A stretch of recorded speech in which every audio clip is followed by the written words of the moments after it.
All right, story time, gang. No, we've already, no, see, reached the end of two paths. No, let's see, in this one book. Now we're tackling another. Now, group goes enemies on for the Minotaur or formal lunch. Following another lunch path today. Everyone enters Minnow's Manor and heads to the lavish dining room.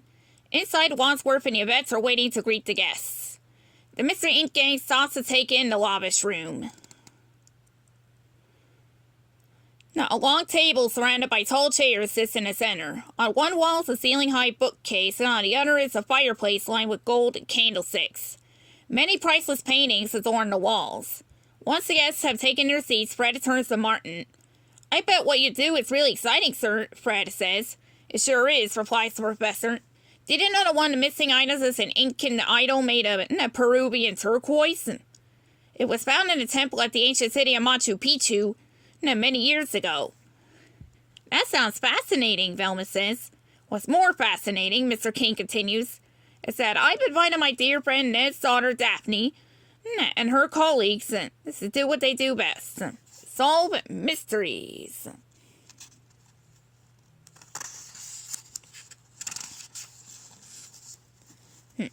There was a round of applause for the Mr. Ink gang.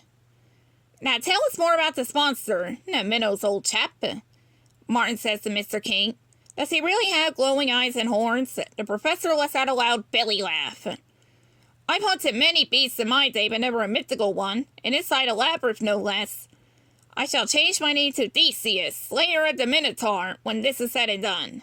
Huh. Whoa, these people really do their research. Fred turns to Martin and asks, can you tell us more about your beast hunting days? No, beep, beep, beep. Pardon me, says the archaeologist. He receives a small digital device from his pocket. I have to take this call. Martin excuses himself from the room. Yvette and Wadsworth also leave the room in order to bring in the meal. Meanwhile, the teenagers make small talk with the other guests. Then all of a sudden the room plunges into darkness. Like, who turned out the lights? Shaggy moans. That's odd, Mr. King says. What's the meaning of this? Miss Nautilus and Daphne take out their cell phones. They use each other's screen light to illuminate the area around them. Daphne rummages through her bag and finds a flashlight. This should help us, she says. Huh. Is there a way to fix the lights, or... No, let's see. Wait for electricity. Nobody panic, Mr. King says. I remember this happened last night with the storm. Wadsworth is probably on his way right now to check the fuse box in the basement. We'll just wait in the dark and be patient, Mr. Nautilus says. There's no need for that, replies the voice. Yvette enters from the kitchen holding 2 lit candles. She walks over to the fireplace and lights the candlesticks on the mantel. Then she lights a candelabra on the dining room table. Let's see, the room fills with a warm glow. Thank you, Yvette, Mr. King says. You are always full of bright ideas. Suddenly, the dining room door swings open, revealing a tall, dark figure. Is that Wadsworth or Martin? Mr. King asks. Then he sees red eyes staring back at him. The Minotaur! He gasps. The Minotaur roars and charges into the room. It grabs an empty chair and hurls it at the wall. Smash! The chair splinters into tiny pieces. Everyone screams. Looks like we have a pretty angry party crasher. Shaggy gulps. Like, let's get out of here. Yvette, Miss Nautilus, and Russ ran into the kitchen and locked the door. The Minotaur charges again, this time right toward Mr. King and the members of Mystery Inc. Quickly, my friends, this way, shouts the tycoon. Now, choose one of these, or... Going to page 60 to backtrack. Daphne turns on her flashlight and shines the beam around the room. She spies 5 gold candlesticks on the mantel at the fireplace. Aha! We'll light those candles until we fix the power, she says. Brilliant idea, dear, Mr. King says. I should have some matches right here in my pocket. While Mr. King searches his coat, the Mystery Ink gang head over to the fireplace. They each grab a candlestick. Shaggy grabs the last candlestick, but it won't budge. I think it's stuck. Help me out, Scoob, he says. Roo got it, Scooby-Doo says. He puts his arms around Shaggy and pulls.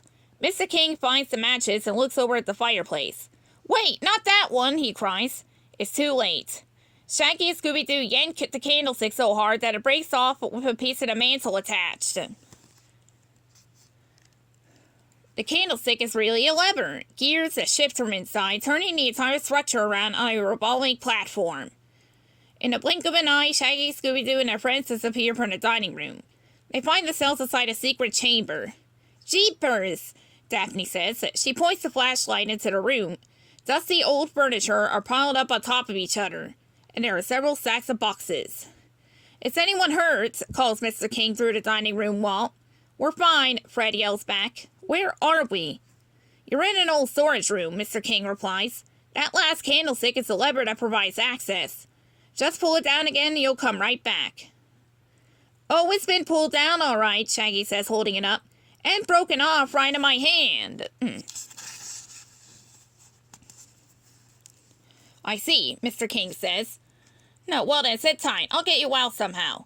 The members of Mr. Ink can take a seat on top of the old boxes that wait to be rescued. I'm sorry, you guys, Shaggy says. At least we're all in here together, safe and sound. Just then, behind a pile of boxes, a pair of glowing red eyes appear.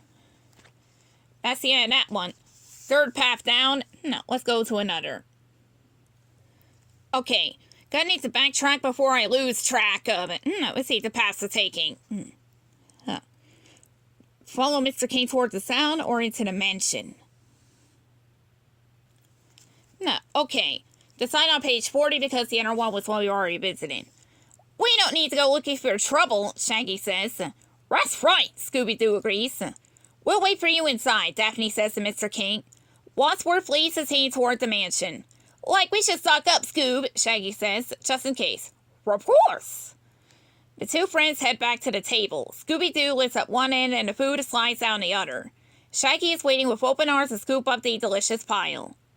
He makes sure to balance everything carefully so it doesn't fall. The candied yams rest on top of the corn on the cob, which rests on top of the mixed green salad. This should hold us over until we get to the mansion, Shaggy says. I hope so, Scooby-Doo says, licking his lips. Then he and Shaggy run to catch up with their friends. Wadsworth explains to us and leads the way to the mansion. It is a tall, beautiful building that is hundreds of years old. They enter the grand foyer. I love this place, Daphne says. There are so many rooms. Indeed, Miss Blake, Wadsworth says. You're welcome to trade places with me and clean them if you like. Daphne pats him playfully on the arm. Oh, Wadsworth, you're so funny. The dry British butler didn't crack a smile, but instead ushers the group toward the kitchen. Bonjour, says the French maid. I am Yvette. So nice to meet you. It's nice to meet you too, the gang says.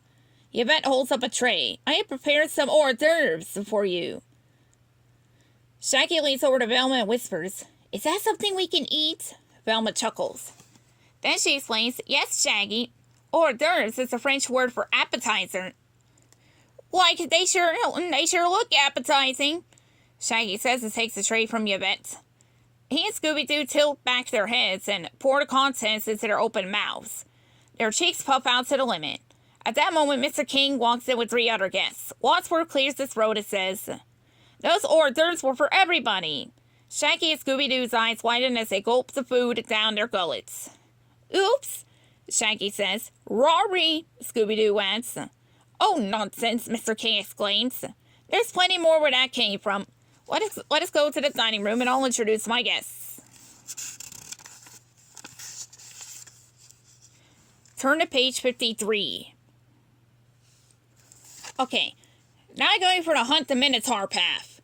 The group decides to head into the maze to hunt the monster. Before they leave, Fred reaches into his pockets and turns them inside out, searching for food. Some loose change and lint falls out. Sorry guys, he said. I've got a whole lot of nothing.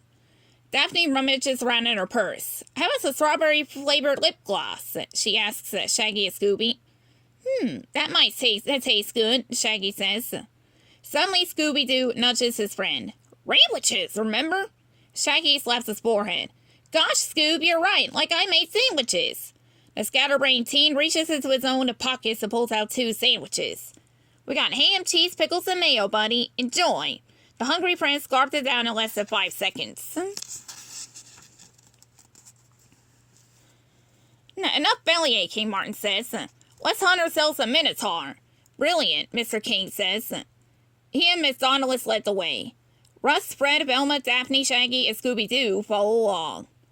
Martin takes the rear with the trusty tranquilizer rifle at his side. I sure feel safer with him around, Shaggy says to Scooby-Doo. Me too, replies the Great Dane. Walking through the maze, the group encounters many twists and turns. Some paths are easier to navigate than others. Finally, they reach a clearing with a fork in the path. If we go left, we'll reach the mausoleum, Mrs. Dauntless says. If we go right, we'll find the fountain. I say we go to the mausoleum, Martin states. Sounds like the perfect place for a monster to hide. Like, take it from us. It's a great hiding spot, Shaggy replies. Okay, so which way do we go? Daphne asks. If we reach yet another fork in the road in our journey here.